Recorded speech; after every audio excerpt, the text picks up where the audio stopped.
Çok severek yapıyorum doğal arıcılığı. Bizim yaptığımız arıcılık tamamen doğal, bir de gezgin arıcılık.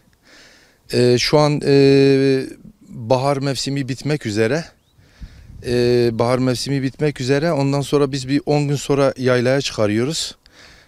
Tamamen gezgin arıcılık yapıyoruz. Bal sezonu henüz daha başlamadı diyebiliriz. Yani şu an kısmen arı kendine yetecek bal getiriyor. Yalnız bunu biz yeterli bulmuyoruz. Doğrusu bu balı da istemiyoruz. Asıl istediğimiz bal yayladan temin ettiğimiz baldır. Yani onu çok önemsiyoruz. Muhtemelen Ağustos 15 ile Eylül 15 arası hasadımızı alıyoruz. Arıcılık çok güzel bir meslektir.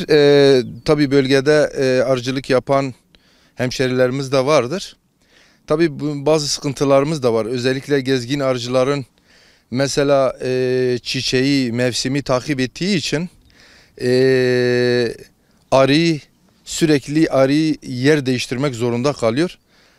Dolayısıyla sıkıntılarımız da budur. Özellikle mesela yakıt, bu sene biraz yakıtın artırması gerçekten bizi ciddi bir şekilde etkiledi.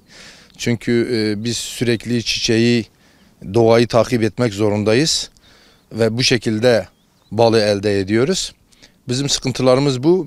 Diğer sıkıntılarımız da mesela bazen değişik yerlere gittiğimizde aslında vatandaşın arıcılara çok destek vermesi gerekiyor. Çok arıcıları ciddiye alması gerekiyor.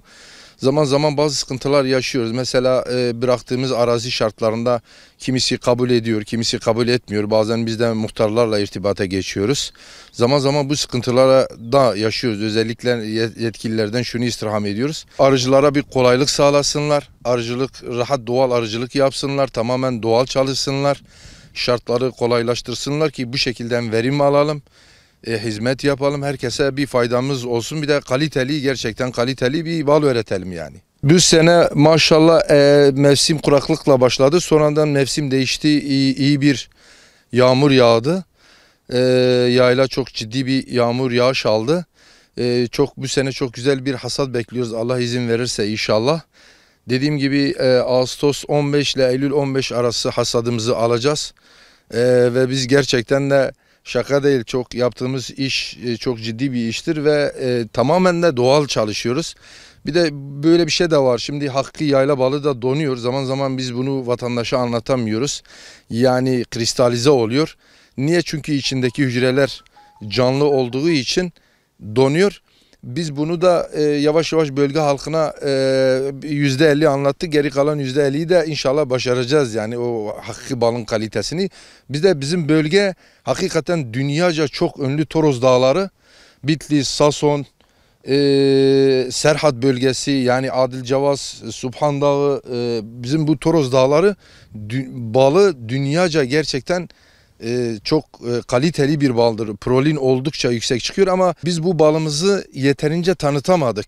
Çok güzel bir kaliteli bir bal alma umudundayız. Teşekkür ediyorum.